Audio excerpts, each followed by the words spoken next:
dames, l'actualité reste essentiellement dominée par la question liée au dialogue. Dialogue, oui, le chef de l'État reste ouvert, mais à quelques conditions, notamment à la non-prise des armes. Ce dialogue doit se tenir à Kinshasa autour des médiateurs neutres. Mesdames et messieurs, cette position du chef de l'État a été diversement commentée dans l'opposition, même dans la classe politique. Certains pensent que cette posture ne favorise pas le retour de la paix. Ensemble à communiquer, sauvons la RDC à communiquer. Délice Sanga, Martin Fayoulou ou encore d'autres, chacun d'entre eux pense que la posture du président Félix Tshisekedi ne favorise pas le retour de la paix et la quiétude. Moïse Katumbi va même plus loin pour dire qu'ici ce dialogue est convoqué pour le changement de la Constitution ou la prolongation du mandat présidentiel. Cela ne se tiendra absolument pas de cette manière-là. Mesdames et messieurs, on va également évoquer la sortie médiatique de la Benchole qui est commentée de part et d'autre. Pour certains, il a avoué publiquement sa collaboration avec l'ennemi. Pour d'autres encore, il a été, comme d'habitude, homme d'église au milieu du village. Mesdames et messieurs, merci encore une fois d'être avec nous dans cette émission. Entre les lignes, nous sommes en face de Monsieur Edouard Kabouaï. Monsieur Edouard Kabouaï est représentant de l'UDPS pour le compte de l'Angola. Monsieur Edouard, bonjour. Bonjour, très cher Dan. Merci bien pour l'invitation qui nous a été adressée. Et puis, saisissons d'abord l'occasion pour saluer les téléspectateurs. Et ceux qui vont prendre vraiment leur temps, avec une attention soutenue, de suivre notre décryptage sur la situation politique du pays et notre lecture exacte sur les tournants décisifs qui érigent notre pays par rapport à la quête d'une paix définitive et durable qui est comme notre cheval de bataille dans cette gouvernance que nous avons. On va aussi rappeler que la République démocratique du Congo vient de signer avec l'ASM 23 à Doha le mécanisme de cessez-le-feu confié au contrôle de la CIRGL. Mesdames et messieurs, Monsieur Edouard Kabouaï, on commence d'abord par cette question liée au dialogue. On commence par poser la question, le chef de l'État est dialogue, et partons pour un dialogue, oui. Pourquoi exclure les autres, exclure ceux qu'il appelle les criminels? Pourquoi dire que ce dialogue ne peut se tenir que dans un contexte où tout sera sous la conduite de toutes les institutions? Votre avis? Merci bien, très cher Dan. Vous savez que cette question requiert une analyse holistique, oui, afin que les gens puissent comprendre effectivement l'étape où traverse notre pays. Et moi, là où je suis sidéré, c'est de constater l'immatérisme, donc l'immatérité, l'amateurisme, l'incapacité notoire de ceux qui se disent pseudo-opposants, dans le sens de ne pas faire une analyse claire sur la situation du pays. Je me demande, et qui ont les ambitions de gouverner ce pays dans les millénaires, bon, ils viendront avec quel agenda, ils ont quelle vision sur le pays, et surtout sur cette situation qui nous a mis à l'esclavagisme à l'outrance. En tout cas, c'est là que les Congolais vraiment n'arrivent pas à comprendre. Voilà pourquoi, lorsque nous on disait que Félix Tshisekedi n'a pas un mandat, il a qu'une mission, effectivement, il est venu uniquement avec la mission de nous délivrer de cet esclavagisme sans précédent, dont la classe politique n'arrive pas à comprendre, en tout cas, qu'est-ce qui doit être fait pour permettre à ce que nous puissions quitter cette étape. Cher Dan, disons-nous des choses clairement. C'est parmi nous qui s'accrochent encore à Kagame et à ses manigances, notamment les dialogues avec ses pantins, lesquels n'aura pas lieu, ils doivent d'abord faire mieux leur lecture, parce que vous allez voir que tous ces dons ont communiqué, contrairement à ce que le président a dit. Ils sont allés, donc ils ont fait une lecture erronée, biaisée de la situation, sans en tout cas une projection de l'avenir du pays. Monsieur Douar, le président dit qu'il ne va pas discuter avec les criminels. Effectivement, comment voulez-vous, d'ailleurs, très cher Dan, ici, si ces gens étaient les patriotes, ils ne devront plus clamer haut et fort sur les dialogues. Parce que maintenant, la carte s'est définie. Effectivement que, au-devant de nous, nous n'aurons pas les Congolais. Nous aurons que les Rwandais avec les cahiers de charges ou l'agenda de Kagame qui viendront discuter avec nous sur la table. Mais je me demande, alors quelle encore les luttes par rapport à ça? Qu'est-ce que nous faisons à Doha? Parce qu'à Doha, nous avons conclu, nous avons signé le cessez-le-feu que nous avons confié à la CIRGL avec l'AFCM 23. Pourquoi accepter de discuter avec l'AFCM 23 à Doha? Est-ce que ce n'est pas contradictoire à ce que... Non, ce n'est pas contradictoire. Je vous ai dit que le processus de Doha, c'est la continuité du processus de Nairobi. Doha discute dans un cadre bien précis, qui est un cadre de cantonnement et de démobilisation de tous les pantins, afin qu'ils aillent dans ce cantonnement, pour que, à la mesure du possible, que nous puissions identifier qui est congolais, qui ne l'est pas, qui en mérite pour être cantonné. Parce que dans cette histoire-là, dans cette toile de règne de la rébellion rwandaise qui occupe nos terres, donc ils ont uniquement pour but, parce que ce qu'il faut faire comprendre à notre peuple, vous voyez dans leur groupuscule là, dans une rébellion, il y a des fronts, où il y a des franges qui luttent selon, chacun selon ses ambitions. Premièrement, il y a une branche qui est une branche politique, dont les gens viennent avec les agendas qui sont cachés, en tout cas avec des besoins prescrits, notamment de présider à la destinée d'un peuple. Il y a d'autres branches qui viennent avec l'agenda sécuritaire. Or, ceux qui ont l'agenda sécuritaire, ce sont ceux qui ont la prédominance sur la branche politico-armée par rapport à cela. Pourquoi? Parce que ceux qui sont dans cette branche-là politique, ils ont que leur agenda de conquérir le pouvoir d'une façon ou d'une autre. Mais celui qui commande la guerre, c'est celui qui a la suprématie sur eux. Voilà pourquoi nous avons dit que Doha continue ce chemin, à ce que nous devons savoir parmi ces pantins qui est congolais, qui est rwandais. Alors, celui qui est rwandais doit retourner chez lui. Celui qui est congolais doit accepter d'être cantonné, d'être démobilisé pour être utile à la communauté. Afin de comprendre que lorsque vous avez une constitution, la constitution n'a pas pour vocation de vous permettre, vous, parce que vous avez les ambitions de devenir président de la République, ministre ou tel, de prendre les armes pour tuer. C'est ce processus-là qui continue à Doha, très cher Dan. Alors, M. Douar, le dialogue de Kinshasa, tel que voulu par le chef de l'État, tel que souhaité par le chef de l'État, ça sera quoi l'objectif? Non, d'ailleurs, les gens n'ont pas bien compris le président de la République. Oui. D'abord, nous ne sommes pas demandeurs du dialogue. Ça, notre peuple doit rester dans ce sens-là. C'est là que je vous ai dit que je suis sidéré de constater l'immaturité politique de ceux qui se disent opposants. Cher Dan, dans une guerre d'agression, vous n'avez pas besoin d'abord de se réunir à l'interne pour... Vous allez parler quoi? Parce qu'à l'interne ici, nous n'avons pas une crise de légitimité ni une crise de la légalité. Il y a eu les élections dans ces pays. Le chef rebelle Kabila a boycotté les élections.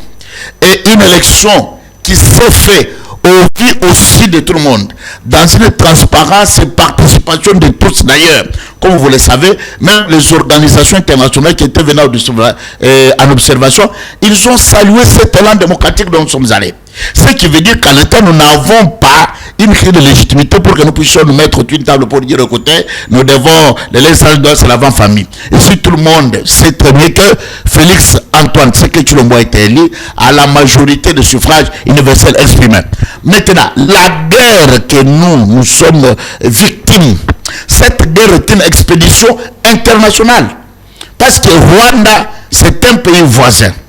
Il a voulu tout simplement dans sa rébellion congoliser ça, afin qu'il continue toujours avec ses idées, comme nous avons toujours dit, expansionnistes sur notre terre. Mais du moment que Kagame, qui est le chef de tous ces gens-là, que vous paierez aujourd'hui, lui, il dit quelque chose contraire à ceux qui sont en train de réclamer. Kagame leur a dit que le problème ici de la guerre d'agression ne date pas à l'avènement de Félix. Bon, vous voulez maintenant le dialogue avec Félix. Est-ce que vous comprenez? Kagame vous dit que moi je fais cette guerre, c'est pour prendre mes terres. Et c'est terre pour lui qui acquise la colonisation, etc., qui lui avait ravi des terres. Et pourtant, historiquement par là, c'est nous, la République démocratique du Congo, qui doivent réclamer nos terres qu'on a cédées au Rwanda. Rwanda n'était pas un pays. Ouganda n'était pas un pays. Burundi n'était pas un pays. C'est une terre à nous. Mais comment ces gens doivent continuer encore à leur quête de dire que, bon, nous voulons un dialogue. Ce qui voudrait dire que, aujourd'hui, cher Dan, s'il y aura un dialogue, m'aide les pseudo-opposants, c'est-à-dire que ce dialogue-là doit légitimer et consacrer la balkanisation dont est ici mise par M. Kagame. Comment ça? Comment ça? Mais écoutez, comment est-ce que le dialogue peut consacrer la balkanisation? Non, mais effectivement, parce que vous avez vu lorsque le monsieur a occupé nos terres, il a mis des administrations parallèles. Voyez-vous, c'est comme ceux que c'est comme ceux qui vous disent. Ils disent que nous devons dialoguer pour arrêter les hostilités. Bon, cher Dan, je vous dis cette vérité. Même si nous dialoguons aujourd'hui, M. Kagame ne quittera pas nos terres. Mais vous l'avez vu vous-même. Juste les 4, nous qui sommes témoins de cet événement. Le 4 décembre aux États-Unis d'Amérique, en présence d'un président puissamment réputé, reconnu. Vous avez vu au lendemain de la signature de l'accord, Uvira a été pris par ces terroristes rwandais. Ce qui voudrait dire que ce monsieur, c'est un Hitler africain, lui, c'est un tortionneur de sang. Le seul langage que Kagame peut attendre, c'est un langage de force, c'est-à-dire l'armée qui doit lui faire aussi la guerre. Mais comme c'est que nous tenons toujours à dire que nous allons expédier cette guerre au Rwanda, là où cette guerre est venue. Mais ces Congolais qui sont dans la FCM 23 qui disent qu'ils ont des raisons pour lesquelles ils ont pris les armes. Ces Congolais-là qui sont tout là-bas, en train de se battre. Qu'est-ce que ceux-là, vous pensez faire d'eux, puisque vous dites que il n'y aura pas de dialogue avec... c'est le Kagame qui est là, c'est Kagame qui occupe nos terres. Mais que faire de tous ces Congolais-là qui ont pris les armes? Pour les désengager au service militaire. D'ailleurs, ils ne sont même pas militaires parce que je n'ai pas vu, moi, l'académie Onanga. Et surtout, bien, est allé faire la formation pour être utile dans l'armée. Ce n'est que les carrés miniers qui ont été ravis qui a fait ce qu'ils soient rebelles aujourd'hui. C'est-à-dire que si nous allons mettre fin à cette guerre, et d'ailleurs même lorsque nous sommes en train de dire qu'il y aura les démobilisations, l'identification cas par cas, etc., sur les langues diplomatiques, nous avons réussi un pari, mais nous n'allons pas le faire à nous-mêmes. Nous serons accompagnés avec d'autres organisations internationales, notamment CICR, pour identifier réellement, parce que vous avez vu les déportations que le Rwanda a continué de faire. Comment il est en train de nous prendre à vie, nos jeunes qui sont en train de partir de là, pour que tout simplement le surpeuplement, afin de pouvoir s'imposer ce que lui pense comme son agenda. Et à cela, nous avons demandé à ce que le CSC qui sera avec nous, nous allons faire de la même manière. Voilà pourquoi aujourd'hui, vous êtes en train de parler sur cette définition-là de déployer une force onusienne sur le terrain, afin de vérifier exactement le cessez-le-feu, etc., dont les panthères-là, ils ne respectent pas scrupuleusement.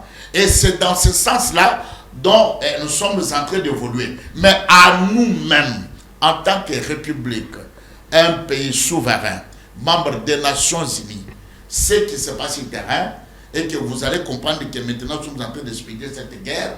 Et ça, je vous dis que vous allez voir d'ici là comment les données vont changer. Nous allons voir comment les choses vont changer sur le terrain. Monsieur Edouard, on va revenir un peu sur cette question de ces réactions de ces partis politiques d'opposition qui sont contre la posture des institutions actuelles, notamment particulièrement du chef de l'État. Que faire alors des recommandations, notamment du président angolais, qui a recommandé qu'il y ait un dialogue inclusif aux Républiques démocratiques du Congo? Non, ici, cher Dan, il n'y a pas une recommandation. Un pays ne recommande pas, un pays exhorte. Parce que nous sommes tous membres des Nations Unies. Nous avons signé notre charte qui est la charte de l'Union africaine. Et tous les pays, nous avons une vocation de collaborer en bilatéral tout comme en multilatéral. Ouais, d'ailleurs, je vous ai dit une suggestion à l'entame de l'émission que nous ne sommes pas les demandeurs de ces dialogues-là. Nous n'en voulons même pas. Pourquoi? Parce qu'au jour d'aujourd'hui, heureusement, les peuples congolais sont en train de faire Félix Antoine Tshisekedi Tshilombo un héros historique. Et l'histoire va être écrite ici. Parce que les masques sont en train d'être tombés. Et cette guerre d'agression est en train de montrer chacun ce qui s'est caché derrière lui, pourquoi notre pays a été déstabilisé durant 3 décennies, et tout ce qui se passe. C'est que nous tenons ici Mordukis, et que nous voulons cette diplomatie que nous avons élevée, et pas seulement parce qu'un langage d'un rebelle contre un autre rebelle, celui qui a arme un rebelle, c'est seulement le langage des armes. Et c'est cela que sur le terrain, nous sommes en train de changer maintenant ces donnes-là. Ce que vous avez dénoncé avant, vous avez vous-même mis de côté. Est-ce que les gens ont toujours eu vraiment le temps de comprendre les expressions françaises qu'exprime Félix Antoine Tshilombo Tshisekedi? Je me suis toujours posé cette question-là. Qu'est-ce qu'il voulait dire par dire que je ne vais jamais discuter avec Kagame? Non, je le verrai qu'au ciel. Non. Suivez toutes ces déclarations, toutes ces sorties médiatiques quant à ça. Il était clair pour dire que lui, il ne s'assura pas face en face de lui avec les panthères, notamment ceux qui ont pris les armes pour tuer les Congolais. Parce que ces gens-là n'ont que le figurant. Le figuré, c'est leur commandant suprême qui est Kagame. Ce qu'il a dit, c'est ce qu'il a fait. Jusqu'au jour d'aujourd'hui, vous ne verrez jamais commandant suprême des armées de la République démocratique du Congo, de la police nationale, être en face de lui avec un rebelle qui est tout simplement un panthère, ou avec Makenga et consort. Vous ne verrez jamais ça. C'est ce qu'il a fait. Et encore, il vous avait dit que moi, j'aimerais discuter avec leur chef vis-à-vis, droit dans les yeux, pour qu'ils puissent me dire qui il veut dans mon pays et que moi je puisse lui donner. Si ce n'est que cela, en tout cas, ils peuvent m'appeler ses bagages et partir. C'est ce qui a été fait à Doha, à la surprise de tout le monde. Vous l'avez vu en face de leur commandant suprême. En tout cas, monsieur est totalement dévoilé au niveau international. Et vous voyez maintenant tout le monde, même sur le plan diplomatique, là où il est pas en train. C'est depuis le 27 juin que l'accord de Washington a été signé. Cet accord a été entériné le 4 décembre 2025. Ça va faire 2 mois que cet accord a été entériné. Ça va faire plus de 7 mois, 8 mois que l'accord avait été signé à Washington. Pourquoi est-ce que, jusqu'au jour d'aujourd'hui, cet accord n'est pas appliqué? Non, mais c'est ça, c'est que nous vous disons que l'accord, pour nous, en tant qu'un pays souverain, sera, en tout cas, obligatoirement et impérativement appliqué. Oui, mais... Voyez-vous, si le garant de l'accord ne s'adonnera pas pour pousser, bon, d'ailleurs, on ne peut même pas l'accuser, parce que nous sommes en train de voir, vous avez suivi la semaine passée, les congressmen avec la sous-secrétaire d'État américain aux affaires africaines, de tout ce qui s'est passé. Vous êtes en train de voir comment les garants de l'accord est en train de tenir bon à ce que cet accord doit être appliqué par toutes les parties prenantes et de cet accord-ci. Ce qui veut dire qu'on est en train de pousser les messieurs. Vous avez vu le résultat de l'applicabilité de cet accord lors de leur entrée à Ouvira. C'était tout simplement un simple tweet de M. Marco Rubio, secrétaire d'État américain, qui était témoin de l'accord, dont ils ont fait marche en arrière. Et cette marche en arrière-là doit y aller à l'expédition, c'est-à-dire que jusqu'à Kigali. Et nous sommes en train effectivement de soutenir les efforts pour que, en tout cas, M. Hitler, qui est là pour déstabiliser toute la région, en tout cas qu'il puisse se plier ses bagages. Donc mais sur le terrain, avec notre armée, avec nos compatriotes Ouazalendo, nous sommes en train de faire face. Je crois, vous êtes en train de suivre vous-même les prouesses que sur le terrain, les territoires, les localités qui ont jadis occupés par les terroristes de l'armée rwandaise, que notre armée est en train de récupérer de part et d'autre. Vous êtes en train de suivre leurs communiqués qui ne cessent de tomber à chaque moment, etc. C'est-à-dire que nous sommes déterminés. Parce qu'avec la diplomatie agissante, maintenant nous entrons en relation internationale pour faire comprendre les gens. Cette diplomatie par la force de l'armée que nous avons. Et je vous dis, les semaines qui s'ensuivent, nous parlerons notre langage avec vous, Cheda. À quand est-ce que ces territoires seront totalement libérés? Mais c'est ce processus que nous avons entamé. Vous avez vu le travail qui a été fait au sein de notre armée pour que nous puissions passer au peigne fer et puis faire vraiment un toilettage. Mais les populations sont toujours... Les populations, jusqu'à quand ces populations vont continuer à souffrir? Les déplacés de guerre, ces femmes qui manquent où dormir, ces enfants qui ne vont plus à l'école. Jusqu'à quand ces enfants vont continuer à souffrir? Ces parents qui ont perdu leur maison. Même ceux qui commandent des guerres, même ceux qui commencent des guerres, ils connaissent les jours où ils débutent des guerres, mais ne savent pas les jours où ils en terminent avec la guerre. Vous voyez au jour d'aujourd'hui comment la Russie, réputée une grande puissance mondiale, il est en train maintenant de planifier pour comprendre que le temps que lui croyait que l'Ukraine était si faible, si facile à avoir, à conquérir, à diriger, et en tout cas, l'État vous ne savez pas. Est extrêmement compliqué. Vous ne savez pas quand ça va finir. Non, mais nous sommes dans cet effort pour récupérer tous les territoires. Et je vous ai dit, ici notre cheval de bataille, nous ne voulons plus une paix partielle. Qu'en est-il des promesses? Nous voulons une paix définitive et durable. Pour cette paix-là, nous acceptons de mettre tous les moyens, tous les outils, tout ce que nous avons comme instrument sous notre possession, à ce que cette paix puisse être retrouvée. Mais laissez-moi vous dire que pour notre population de l'Est du pays, en tout cas, d'ici les prochaines semaines qui s'ensuivent, ils auront leur paix définitive et durable. Ça, nous sommes en train de les rassurer. C'est tout ce que nous sommes en train de faire sur le terrain. En 2028, qu'est-ce qui va se passer en 2028? Mais en 2028, il y aura quoi? En 2028, il y aura tout simplement la continuité de stabiliser tous nos territoires, stabiliser notre pays et voir ce que nous devrions faire par rapport à cela. Parce que vous n'allez pas demander, même si vous êtes animé d'une si grande mauvaise foi, est-ce que votre gouvernement prépare les élections? Est-ce que votre gouvernement prépare les élections? Mais comment on doit préparer les élections dans un contexte particulier des guerres que nous sommes en train de traverser? Chedan, l'argent, que voulez-vous? Voulez-vous la mort des Congolais ou les élections? Les élections les élections ont quel objectif? En 2018, quand on est allé aux élections, est-ce qu'il n'y avait pas de territoires occupés? Non, il y avait des cas isolés, ce n'était pas une guerre d'agression. Est-ce qu'il n'y avait pas de territoires qui je vous dis que la crise sécuritaire que traverse notre pays, c'est seulement vous les Congolais qui ne reconnaissez pas. Est-ce que vous avez suivi Donald Trump, président des États d'Amérique, qui n'est pas congolais, qui vous a dit que cette guerre qui date de 3 décennies, plus de 15 millions de morts au Congo démocratique, chose jamais vue dans le monde, chose jamais faite dans le monde.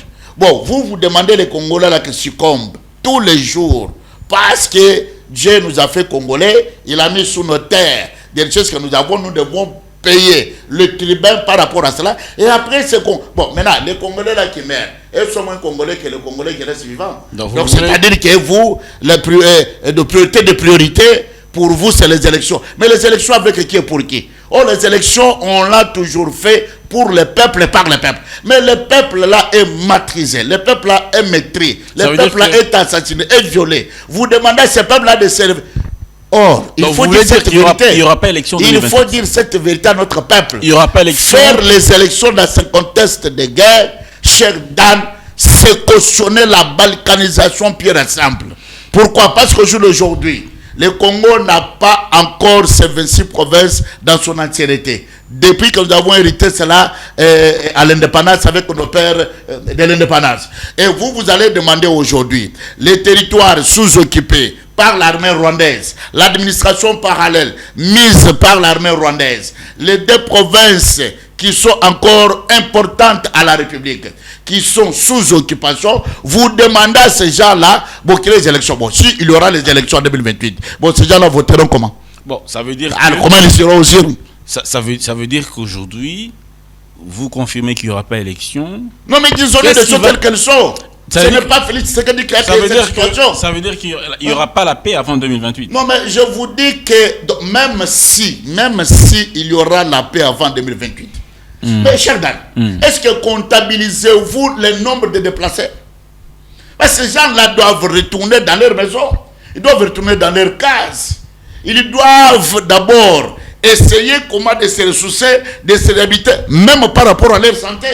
Mais il faut que ces gens-là soient effectivement confirmés dans les territoires. Vous savez combien on a déplacé des bombes de territoires au niveau de l'est du pays là-bas. Mais la Constitution est claire. Mais la Constitution dit quoi? La Constitution est claire. La Constitution n'est pas un mandat de 5 ans. La Constitution n'est pas une Bible, très chère dame. Mais nous sommes une nation. Et la Constitution, mais lorsque nous sommes une nation et qu'on nous a ravis des provinces si importantes à notre pays, il ne faut pas nous demander nous d'aller aux élections.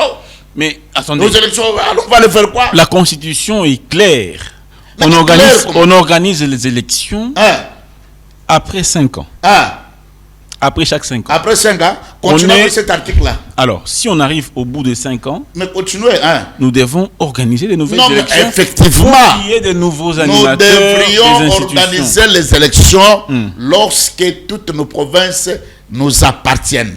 Ça, c'est pas lorsque toutes les Congolais et Congolais qui ne se sont pas déplacés de leur domaine pour aller s'abriter dans des pays voisins ou consorts, et pas seulement les pays qui sont déportés. Non, c'est-à-dire que les élections, d'abord ceux qui votent, ce sont les souverains primaires. Ça, c'est pas dit dans la Constitution. Non, mais écoutez, il est clair là-dessus, l'article 70 de cette constitution, de cette fameuse constitution que vous êtes en train d'évoquer.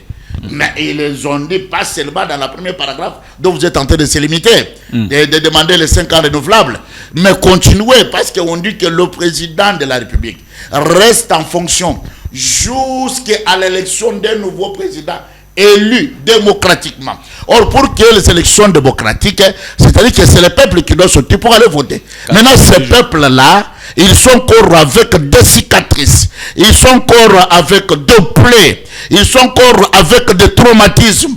Bon, vous leur demandez 2028, allons aux élections. Mais est-ce que sommes-nous humains ou sommes-nous les gens, même si vous n'aimez pas ce pays, mais laissez quand même ces pays aux patriotes qui aiment le pays, comme nous autres ici. Moïse Katumbi dit que s'il y a dialogue, si il se faisait que le sujet de changement de la Constitution était parmi les sujets évoqués dans ce dialogue, alors ce dialogue-là n'aura pas lieu d'être. Ces résolutions ne seront pas du tout des résolutions consensuelles. Non, nous disons que... Ça, c'est Moïse Katumbi. Non, nous disons que tous ces gens que vous avez entendus pérorer là, ce sont ce sont les adeptes de M. Kagame. Tous les Moïse que vous êtes en train de citer là, tous les consorts, les Sessanga lui-même qui fit un rebelle aussi, tous ces consorts, tous ces gens-là, ils sont que le figurant de M. Kagame. Voilà pourquoi ils ont compris que notre option levée ici, en tout cas, leur a mis des bâtons dans les roues. Parce que nous disions, si le dialogue, il y en aura, j'en parle au conditionnel, c'est pour les Congolais eux-mêmes et au Congo démocratique, parce que l'histoire de la RDC doit s'écrire seulement en RDC. Et avec les institutions de la République, c'est ça des conditions que nous avons mis sur le pied. Avec des décisions de la République, ici des élections démocratiques de 2023, Et ce dialogue-là ne peut jamais mettre en désaphasage entre le peuple et les dirigeants. C'est ce dialogue-là que nous voulons, mais qui n'aura pas lieu maintenant. Et ce dialogue-là aura lieu après que nous ayons terminé la guerre de l'Est et que les Congolais qui sont en déplacement reviennent pour occuper leurs cases, leurs maisons, leurs champs, leurs baies qu'on a tués et qu'on sort. Et c'est à ce moment-là, si l'agenda du garant de la nation permettra à ce qu'il y ait ce dialogue, à ce moment-là, on peut s'asseoir en tant que fils et fille du pays, droit dans les yeux, qui était traître, qui ne l'était pas, et qu'est-ce qu'on peut faire pour notre pays, afin que nous projetons un avenir meilleur et de l'espérance pour nos enfants et pour des générations futures. Mais dialogue en temps de guerre, ça, il faut être qu'une bête pour raisonner dans ce sens-là. Est-ce qu'aujourd'hui, la question du changement de la Constitution est toujours d'actualité? La Constitution, d'abord, à la ligne, au point où nous sommes arrivés, cher Dan, la Constitution elle-même s'est déjà changée. Comment ça? Prenons l'article 64 de cette fameuse Constitution. Oui. Que dit cet article-là? Malgré que c'est une Constitution qui nous a été importée de l'extérieur, dit que le peuple a le devoir. Article 64. Article 64, premier paragraphe et deuxième paragraphe. Lorsque vous prenez le premier paragraphe, il vous dit que tout Congolais a le devoir de faire échec à tout individu ou groupe d'individus qui prend le pouvoir par la force ou qui l'exerce en violation des dispositions de la présente Constitution. Voilà. Alinéa 2, toute tentative de renversement du régime constitutionnel constitue une infraction imprescriptible contre la nation et l'État et les punit conformément à la loi. Cher Dan, lorsque vous interrogez les constituants, les constitutionnalistes vous diront déjà que cette constitution, à ce stade, est déjà chamboulée par l'événement de ce qui est stipulé en article 64. Mais c'est parce que les institutions à quel niveau l'article 64 sont ici légitimes. Parce qu'il y a les individus, notamment Kabila, l'ancien président, chef rebelle, notamment M. Nanga, l'ancien président de la CENI, et avec tous les autres qui assumaient les fonctions régaliennes dans ce pays. Ils sont allés dans leur groupuscule des terroristes pour prendre les armes, tuer les Congolais. C'est-à-dire, ils ont renversé un régime constitutionnellement mis sur pied par le peuple. Ça veut dire que comme c'est une infraction imprescriptible qui est contre la loi, ça voudrait dire que le changement est déjà totalement changé. Et il fallait maintenant l'articuler pour maintenant la moderniser au contexte actuel de nous les Congolais. Pas cette constitution qui nous a été importée par les belligérants. Donc, cette constitution n'a plus lieu d'être. Il faut une nouvelle constitution. Mais effectivement. Mais les institutions actuelles, notamment la présidence, la primature, ou le gouvernement plutôt, le gouvernement, les cours et tribunaux, le parlement, toutes ces institutions tirent leur pouvoir de la constitution. Non, mais je vous dis que lorsque la constitution est violée, nous sommes dans une phase transitoire. C'est-à-dire depuis la prise d'armes des chefs rebelles, Kabila et Nanga et tout consort. Je vous dis que nous sommes dans une phase transitionnelle. À quel niveau? La constitution a été biaisée. À quel niveau? Vous venez de la lire là-bas, non? Vous venez de la lire, vous avez lu cette disposition de l'article 64 qui est claire et qui vous exprime toute la modalité de son changement. Parce que lorsque vous violez la constitution, alors vous attendez encore quoi? La violation de la constitution prouve à suffisance que nous devons y mettre une nouvelle constitution avec de nouveaux constituants. Donc la constitution a été violée par Nanga. Par Nanga, par ancien président, chef rebelle, rwandais de surcroît. Et ce sont ces gens-là qui ont violé. Alors, du moment que la constitution est violée, il ne faut pas demander aux Congolais d'entériner toujours la même fameuse constitution. Elles doivent mettre sur pied la nouvelle qui correspondra à nos réalités, à nos réalismes. C'est ça la politique. Vous parlez d'une nouvelle constitution qui doit être mise en place. Ouais. Mais entre-temps, nous sommes dans une phase où chaque acteur politique s'oppose au changement de la Constitution, notamment de l'opposition. Ils disent que le changement de la Constitution n'est pas nécessairement utile dans le contexte actuel, et donc il faudra plutôt résoudre les problèmes urgents des Congolais. Il n'y a pas un acteur politique plus que le peuple. Le peuple, c'est lui qui est souverain, c'est le peuple qui fait à son ressort pour qu'il y ait ces acteurs, pas ces acteurs corrompus, ces acteurs au service des Kagame, ces acteurs au service des Occidentaux qui vont demander à notre peuple de ne pas échanger. D'ailleurs, lorsque vous allez voir aujourd'hui, c'est ça que je vous ai dit, que Félix Antoine Tshisekedi Tshilombo, heureusement que les Congolais ont compris, c'est un libérateur qui est venu nous libérer de cet esclavagisme. Un libérateur qui est venu... C'est-à-dire que les Congolais sont derrière Félix Antoine Tshisekedi Tshilombo, soutenant son effort inlassable d'ailleurs, pour que la paix revienne dans notre pays. Nous ne pouvons plus encore être des esclaves de tout petit pays comme ça, on va évoluer. Avec un petit monsieur. Non. On va évoluer. Ils sont derrière et ils veulent qu'il y ait le changement. On va articuler dans nos contextes et vous allez voir cette réalité. On va évoluer. Il y a monsieur Emmanuel Chadari qui a été arrêté. Monsieur Obem Minako également a été interpellé. Il y a celui qu'on appelle maîtrisable, monsieur Ramizello, interpellé jusqu'au jour d'aujourd'hui. Il y a un autre jeune qu'on a aussi interpellé. À ce jour, monsieur Edouard Kaboyi, pourquoi prendre des gens dans ces contextes-là? Une personne chez lui à la maison à 2h du matin avec femme et enfants. On vient chez lui à 2h, on le prend, on part avec lui. Jusqu'au jour d'aujourd'hui, presque 2 mois que Chadara a été pris, il n'est pas présenté devant son juge, tel que le dit la Constitution. Qu'est-ce qui se passe? Pourquoi de telles pratiques? Cheikh Dan, nous sommes dans une république qui a des lois. Nous ne sommes pas dans une jungle.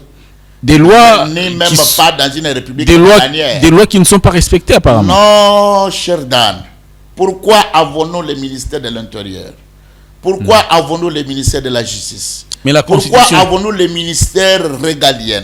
C'est pour régler les comportements, pour régler le fonctionnement des institutions. Mais la Constitution, que dit la Constitution? Créer un pont entre les administrés et les administrants. Et c'est dans ce sens, lorsque les services, ceux qui ont les compétences de sécuriser la population et leurs biens, en tout cas, ces gens-là, dans les prérogatives, ils ont le droit d'interpeller. Lorsqu'on interpelle... En violation de la Constitution. Non, on viole quoi? Parce que toute personne, je vous dis que dans un état de droit, tous nous sommes soumis à la loi. Dans un état de droit, il n'y a pas un homme qui est plus fort que la loi. C'est-à-dire que le monsieur qui a été interpellé, vous voulez que je puisse revenir crescendo dans toutes ces déclarations? C'était des déclarations incendiaires. Lorsqu'elle était en train de dire devant le public congolais, devant la population congolaise, une fois que M. Albert Youma, donc au début même de notre mandat, parce qu'il y a eu une nomination qui devra chambouler les conseils d'administration de la GECAMIN, vous avez vu la déclaration de ce monsieur, c'était à la toile, tout le monde en a bien suivi. Lorsque le monsieur disait, écoutez, si on fait partir le PCA de la GECAMIN, nous allons vraiment mettre ce pays en fait en sang. Alors il disait devant qui? Lorsque le même monsieur vous disait qu'écoutez, si vous allez nous toucher, etc., nous allons déstabiliser ce pays. Et nous allons... Tout ça, c'était des déclarations. Vous qui avez fait la communication, vous le savez. Trop de communication, toute la communication. Lorsque vous êtes devant vous, il ne faut pas être fier parce qu'on vous a donné le micro. Il faut discerner effectivement des paroles qui sortent de ta bouche. Et alors maintenant, lorsque les messieurs, dans leur groupuscule, leur vice-président, soi-disant, M. Minako, il vous dit que non, fini le travail clandestin. Nous devons être debout. Parce que le chef maintenant dit, là c'était l'entrée de leur chef rebelle Kabila à Goma. Vous. Et enfin, il y a une messe noire qui se concocte au niveau de Nairobi, les sous-traitants là-bas. Écoutez, nous retournons à Kinshasa pour sauver le Congo. Au jour d'aujourd'hui, vous avez suivi les délégués ministres et à la défense anciens combattants. Mais quand il est arrivé là où le Mombondo se trouvait, les armes qu'on a trouvées, ce sont les Mombondo eux-mêmes qui vous disent qu'ils étaient armés par ce monsieur. Mais lorsque le service est saisi de la déstabilisation du pays, de l'insécurité à l'outrance, pendant que les services ont les prérogatives de nous sécuriser, ils doivent être interpellés et puis arrêter Ça, je vous dis la vérité. Et d'ailleurs, je vous donne le rendez-vous chez Dan. Ces arrestations doivent continuer jusqu'à tel point que nous allons dénicher au moment opportun les procédures en flagrance de tous ces criminels qui étaient ici. Vous savez combien de crimes ils ont commis.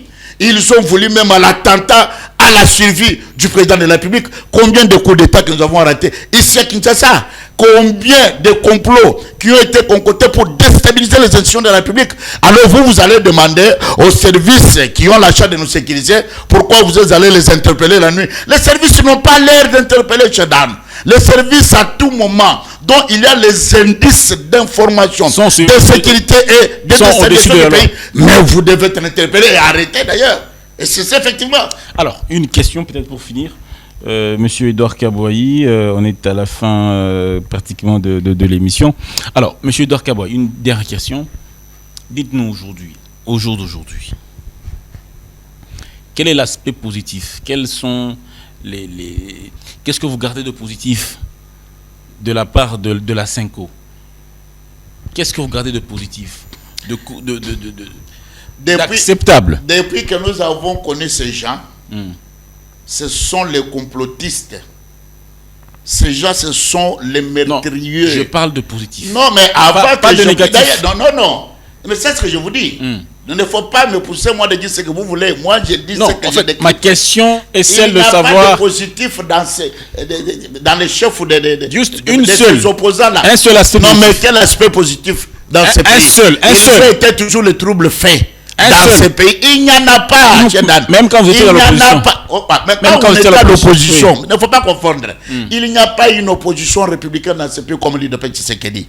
Nous, lorsqu'on revendiquait démocratiquement et pacifiquement. Et lorsque nous nous mettons dans la rue, cher Dan, voulez-vous ou pas, un parti de masse comme le nôtre là, en tout cas, vous devez plier de bagages et puis aller rentrer là où vous étiez. Ces gens-là, ils n'avaient pas. D'ailleurs, laissez-moi te dire, plupart de leurs soi-disant chrétiens ou de leurs fidèles qui sont là-bas, mais ce sont les membres de l'IDPS. C'est pourquoi quand l'IDPS levait l'option, aujourd'hui nous voulons manifester. Mais nous allons d'abord nous abriter dans leur synagogue là, et puis enfin faire notre truc. Il n'y a pas de positif pour ces déstabilisateurs-là du pouvoir. Pour le gouvernement, les pseudo-opposants là. Jamais rien de positif. Et c'est là d'ailleurs, à cette occasion, que moi j'interpelle les ministres ayant en charge l'intérêt du pays, qu'on interpelle les secrétaires généraux de ces partis d'opposition 5 M. Cholle, et qu'ils soient arrêtés. Parce qu'on ne peut jamais continuer avec les gangs de Kagame ici, dans ce pays, mais en Soudan. Vous nous demandez pourquoi avec ces gens-là. Le monsieur doit être interpellé et arrêté. Vous avez des preuves. Et fort possible. Mais effectivement, vous avez suivi ces propos sur Top Congo. Vous avez des preuves. Mais ces propos, d'ailleurs, c'est déjà une preuve accablante, d'ailleurs. Pourquoi? Parce que comment savent-ils que lui-même, leur chef Kagame, reconnaît que je suis en RDC pour occuper, tuer, piller et faire tout ça. Leur ambassadrice aux États-Unis, vous l'avez suivi de sa participation avec les congressmen, qui confirme que nous sommes en parfaite collaboration avec les Panthers M23. Leur ministre des Affaires étrangères, les ministres des réseaux sociaux, il vous dit qu'effectivement nous sommes dans une parfaite collaboration. Les Panthers Nanga, les criminels, les tortionnaires de ça, il vous confirme que nous sommes dans cette parfaite collaboration.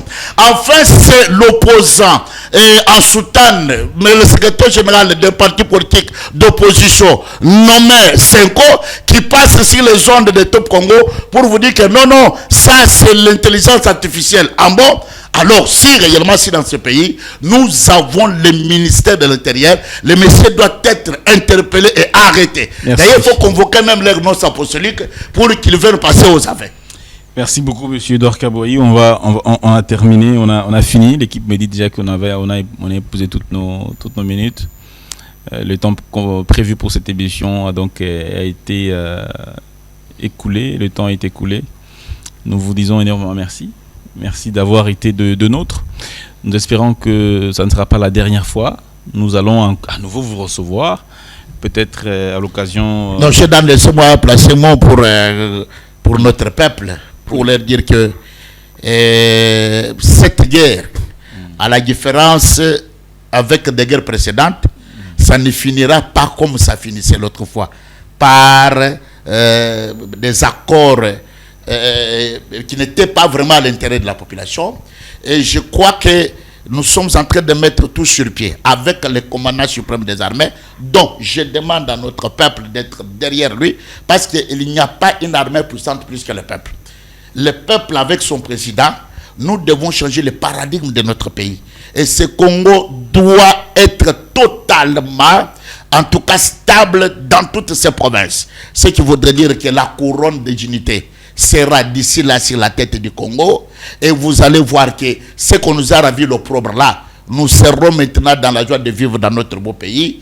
Tout simplement, nous devons être derrière les garants de la nation dans ses efforts, l'accompagner à ne pas écouter les discours des gangs de M. Kagame, à ne pas suivre ceux qui font l'apologie du tribalisme, mais en voulant que nous puissions être unis dans nos provinces, dans nos ethnies, dans nos territoires, pour que nous puissions vaincre l'ennemi. Pour que nous puissions vaincre l'ennemi de la haine, du tribalisme, de la division, l'ennemi du chômage, l'ennemi de la corruption, des embouteillages. Je pense que nous devons vaincre tous ces ennemis-là de façon à ce que le Congo puisse vivre en paix. Nous voulons également avoir des routes de bonne qualité, pas simplement des Congolais de bonne qualité. Portez-vous bien, au revoir.